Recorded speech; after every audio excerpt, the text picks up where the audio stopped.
Welcome to Study the Bible with me. Today we are continuing from where we stopped last time. So grab the Bible and let's dig right in. Genesis chapter 19. The two angels came to Sodom in the evening while Lot was sitting in the city's gateway. When Lot saw them, he got up to meet them and bowed down with his head face toward the ground. He said, "Here, my lords, please turn aside to your servant's house. Stay the night and wash your feet. Then you can be on your way early in the morning." "No," they replied, "we'll spend the night in the town square."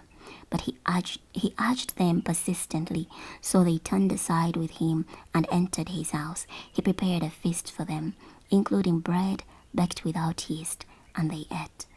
Before they could lie down to sleep, all the men, both young and old, from every part of the city of Sodom, surrounded the house. They shouted to Lot, "Where are the men who came to you tonight? Bring them out to us so we can have sex with them." Lot went outside to them, shutting the door behind him. He said, "No, my brothers, don't act so wickedly. Look, I have two daughters who have never had sexual relations with a man. Let me bring them out to you, and you can do to them whatever you please. Only don't do anything to these men, for they have come under the protection of my roof. Out of our way," they cried, "and this man came to live here as a foreigner, and now he dares to judge us? We'll do more harm to you than to them." They kept pressing in on Lot until they were close enough to break down the door. So the men inside reached out and pulled Lot back into the house as they shut the door. Then they struck the men who were at the door of the house, from the youngest to the oldest, with blindness. The men outside wore themselves out trying to find the door. Then the two visitors said to Lot, "Who else do you have here? Do you have any sons-in-law, sons, daughters, or other relatives in the city? Get them out of this place, because we are about to destroy it. The outcry against this place is so great before the Lord that he has sent us to destroy it." Then Lot went out and spoke to his sons-in-law who were going to marry his daughters. He said, "Quick, get out of this place, because the Lord is about to destroy the city." But his sons-in-law thought he was ridiculing them.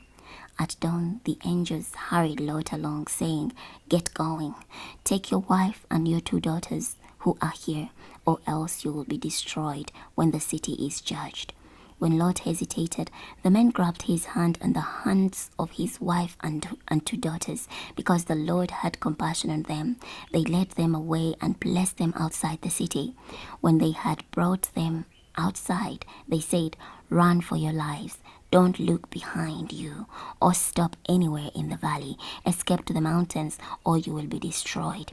But Lot said to them, "No, please, Lord, your servant has found favor with you, and you have shown me great kindness by sparing my life. But I am not able to escape to the mountains, because this disaster will overtake me and I will die. Look, this town over here is close enough to escape to, and it's just a little one. Let me go there. It's just a little place, isn't it? Then I'll survive." "Very well," he replied, "I will grant this request too, and will not overthrow the town you mentioned. Run there quickly, for I cannot do anything until you arrive there." This incident explains why the town was called Zoar. The sun had just risen over the land as Lot reached Zoar. Then the Lord rained down sulfur and fire on Sodom and Gomorrah. It was sent down from the sky by the Lord. So he overthrew those cities and all that region, including all the inhabitants of the cities and the vegetation that grew from the ground. But Lot's wife looked back longingly and was turned into a pillar of salt. Abraham got up early in the morning and went to the place where he had stood before the Lord. He looked out towards Sodom and Gomorrah and all the land of that region. As he did so, he saw the smoke rising up from the land like smoke from a furnace. So when God destroyed the cities of the region, God honored Abraham's request. He removed Lot from the midst of the destruction when he destroyed the cities Lot had lived in. Lot went up from Zoar and his two daughters and settled in the mountains, because he was afraid to live in Zoar. So he lived in a cave with his two daughters. Later the older daughter said to the younger, "Our father is old, and there is no man anywhere nearby to have sexual relations with us, according to the way of all the world. Come, let's make our father drunk with wine so we can have sexual relations with him and preserve our family line through our father. So that night they made their father drunk with wine, and the older daughter came and had sexual relations with her father, but he was not aware that she had sexual relations with him and then got up. So in the morning the older daughter said to the younger, "Since I had sexual relations with my father last night, let's make him drunk again tonight. Then you go and have sexual relations with him so that we can preserve our family line through our father."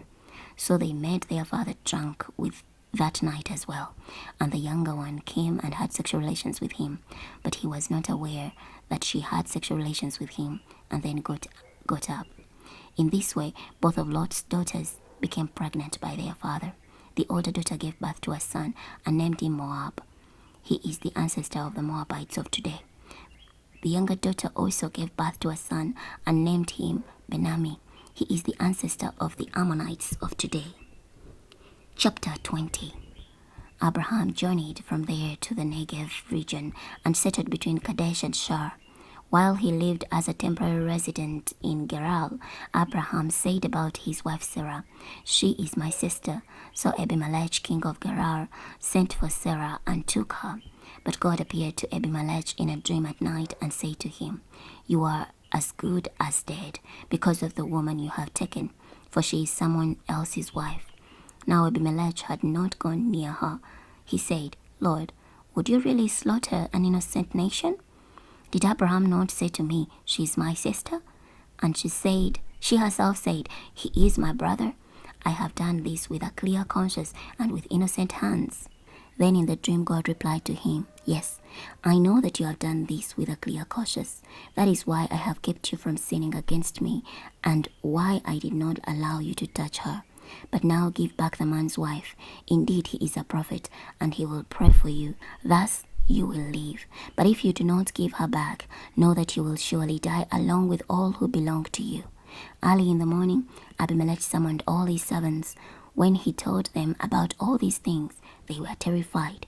Abimelech summoned Abraham and said to him, "What have you done to us?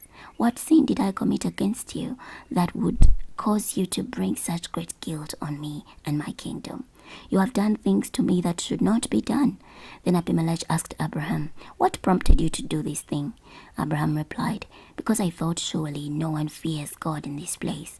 They will kill me because of my wife. What's more, she is indeed my sister, my father's daughter, but not my mother's daughter. She became my wife.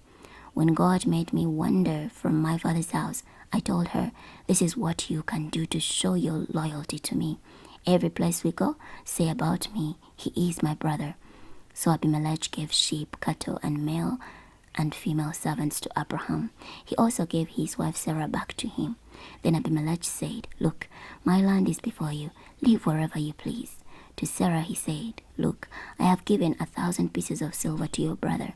This is compensation for you, so that you will stand vindicated before all who are with you.' Abraham prayed to God, and God healed Abimelech, as well as his wife and female servants, so that they were able to have children. For the Lord had caused infertility to strike every woman in the household of Abimelech, because he took Sarah, Abraham's wife. Chapter 21. The Lord visited Sarah just as he had said he would, and did for Sarah what he had promised. So Sarah became pregnant and bore Abraham a son in his old age, at the appointed time that God had told him. Abraham named his son, whom Sarah bore to him, Isaac. When his son Isaac was 8 years old, Abraham circumcised him just as God had commanded him to do. Now Abraham was 100 years old when his son Isaac was born to him. Sarah said, "God has made me laugh. Everyone who hears about this will laugh with me." She went on to say, Who would have said to Abraham that Sarah would nurse children? Yet I have given birth to a son for him in his old age. The child grew and was weaned. Abraham prepared a great feast on the day that Isaac was weaned. But Sarah noticed the son of Hagar, the Egyptian, the son who Hagar had borne to Abraham, mocking. So she said to Abraham, "Banish that slave woman and her son, for the son of that slave woman will not be an heir along with my son Isaac." Sarah's demand displeased Abraham greatly because Ishmael was his son. But God said to Abraham, "Do not be upset about the boy or your slave wife. Do all that Sarah is telling you, because through Isaac your descendants will be counted. But I will also make the son of the slave woman into a great nation, for he is your descendant too." Early in the morning, Abraham took some food and a skin of water and gave them to Hagar. He put them on her shoulders, gave her the child, and sent her away. So she went wandering aimlessly through the wilderness of Beersheba. When the water in the skin was gone, she shoved the child under one of the shrubs. Then she went and sat down by herself across from him at quite a distance, about a bow shot away, for she thought, "I refused to watch the child die." So she sat across from him and wept uncontrollably. But God heard the boy's voice. The angel of God called to Hagar from heaven and asked her, "What is the matter, Hagar? Don't be afraid, for God has heard the boy's voice right where he's crying. Get up, help the boy up, and hold him by the hand, for I will make him into a great nation." Then God enabled Hagar to see a well of water. She went over and filled the skin with water, and then gave the boy a drink. God was with the boy as he grew. He lived in the wilderness and became an archer. He lived in the wilderness of Paran. His mother found a wife for him from the land of Egypt. At that time, Abimelech and Phicol, the commander of his army, said to Abraham, "God is with you in all that you do. Now swear to me right here in God's name that you will not deceive me, my children, or my descendants. Show me, and the land where you are staying, the same loyalty that I have shown you." Abraham said, "I swear to this." But Abraham lodged a complaint against Abimelech concerning a well that Abimelech's servants had seized. "I do not know who has done this thing," Abimelech replied. "Moreover, you did not tell me. I did not hear about it until today." Abraham took some sheep and cattle and gave them to Abimelech. The two of them made a treaty. Then Abraham set 7 ewe lambs apart from the flock by themselves. Abimelech asked Abraham, "What is the meaning of these 7 ewe lambs that you have set apart?" He replied, "You must take these 7 ewe lambs from my hand as legal proof that I dug this well." That is why he named that place Beersheba, because the two of them swore an oath there. So they made a treaty at Beersheba. Then Abimelech and Phicol, the commander of his army, returned to the land of the Philistines. Abraham planted a tamarisk tree in Beersheba. There he worshipped the Lord, the eternal God. So Abraham stayed in the land of the Philistines for quite some time. We're going to be stopping here today. Next time we're going to be starting from Genesis chapter 22. I'll see you then.